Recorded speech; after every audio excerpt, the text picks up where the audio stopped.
এনসিপির মুখ্য সমন্বয়ক নাসিরউদ্দিন পাটোয়ারি মির্জা আব্বাস বিএনপির স্থায়ী কমিটির সদস্য তাকে নিয়ে একটি হুঁশিয়ারি দিয়েছেন। তিনি বলেছেন মির্জা আব্বাসকে গোনার টাইম নেই এবং তিনি মির্জা আব্বাসকে ভদ্র হওয়ার জন্য উপদেশ দিয়েছেন। তিনি নাসিরউদ্দিন পাটোয়ারির নামে যে একটি মানহানিকর মামলা হয়েছে মির্জা আব্বাসের পক্ষে একজন বিএনপি নেতা করেছেন, যদিও উনি শোকজ করেছেন, বিএনপি সেটি ভালোভাবে নেয়নি। তো এই মামলা খাওয়ার পর গত রোববার বরিশালে একটি ইফতার এবং দোয়া মাহফিলে কিন্তু নাসিরউদ্দিন পাটোয়ারি বক্তব্য দিয়েছে। সেই বক্তব্যে তিনি যা বলেছেন সেটা আমরা একটু শুনি।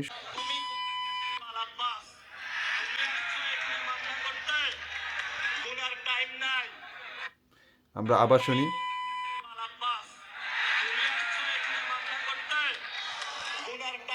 তো এইখানে যে বক্তব্যটা দিয়েছে এটি বেশ আপত্তিকর একটি শব্দ ব্যবহার করেছে, যেটা কিন্তু আমরা পরিবার নিয়ে সবার সামনে বসে কিন্তু এই বক্তব্য শুনতে পারবো না। অনেক টেলিভিশন হয়তো এই বক্তব্য বাজায় কিনা সেটা আমি জানি না, তবে এখানে কিন্তু মিউট করে দেওয়া হয়েছে।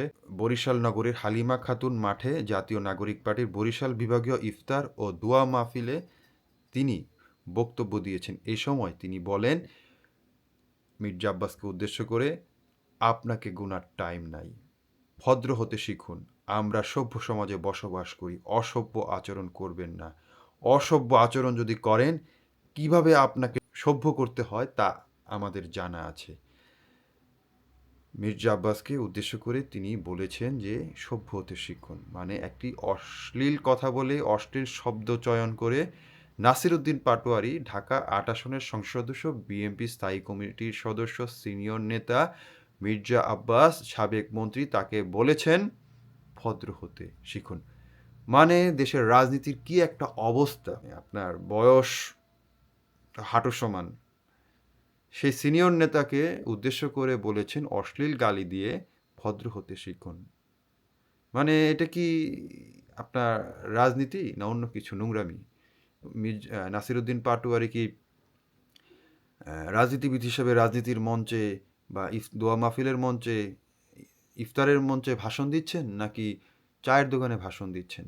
সেটা কিন্তু মানুষের অবশ্যই প্রশ্ন থেকে যায়। আমার ব্যক্তিগতভাবে আমি তাকে এটা প্রশ্ন করছি, আপনি যে বক্তব্য দিয়েছেন সেটা কি চায়ের দোকানে ভাষণটা দিয়েছিলেন, নাকি ইফতার ও দোয়া মাহফিলে একজন রাজনৈতিক নেতা হিসেবে রাজনৈতিক মঞ্চে এই বক্তব্য দিয়েছেন? আপনার এই বক্তব্য কিন্তু লাখো কোটি মানুষের কাছে ইতিমধ্যে পৌঁছে গিয়েছে ফেসবুক, ইউটিউবের যুগে।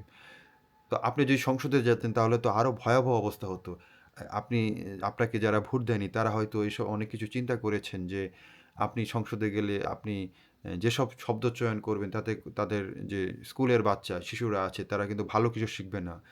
বিভিন্ন অশ্লীল শব্দ আ শিখবে তারা, তাদের সেসব শব্দ কিন্তু তাদের পরিবারের অন্য সদস্যদের প্রতিও কিন্তু ব্যবহার করতে পারে। সেজন্য হয়তো আপনি যখন নির্বাচনী প্রচারণায় গিয়েছেন, কেউ ডিম মেরেছে, কেউ গরম পানি মেরেছে, ময়লা ফেলেছে।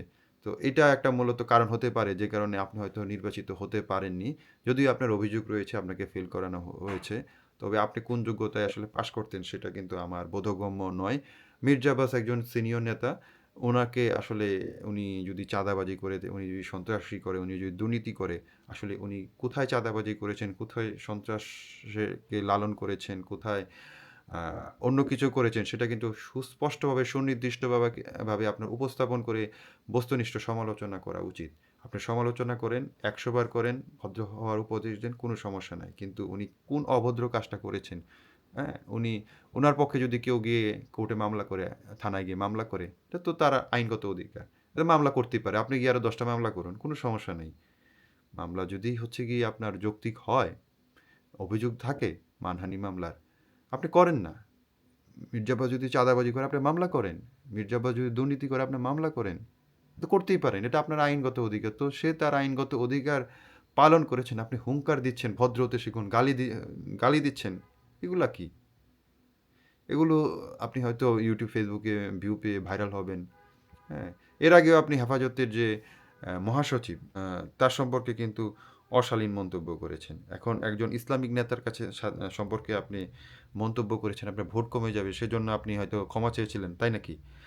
হেফাজতের ইসলামের প্রয়াত সাবেক মহাসচিব ও আমির আল্লামা জুনায়েদ বাবুনগরীকেও নিয়ে আপনি বিতর্কিত ও কুরুচিপূর্ণ বক্তব্য প্রদান করেছেন এবং ক্ষমা চেয়েছেন। তো এই যে বিষয়গুলো আপনি ক্ষমা চেয়েছেন সেজন্য আপনাকে ধন্যবাদ জানাই। আপনি সমালোচনা করেন, আপনি সবার সমালোচনা করেন। আপনি শেখ হাসিনার সমালোচনা যেমন করবেন, আপনি মির্জা আব্বাসেরও সমালোচনা করবেন। কিন্তু বস্তুনিষ্ঠ হতে হবে, গ্রহণযোগ্য হতে হবে। আপনি কোন সমালোচনা করবেন? আপনি একজন চুরি করেছে তাকে আপনি চোর হিসেবে সমালোচনা করেন। কিন্তু প্রকাশ্যে দিবালোকে একজন রাজনীতিবিদ হিসেবে রাজনীতির মঞ্চে দাঁড়িয়ে তাকে গালিগালাজ করতে পারেন না।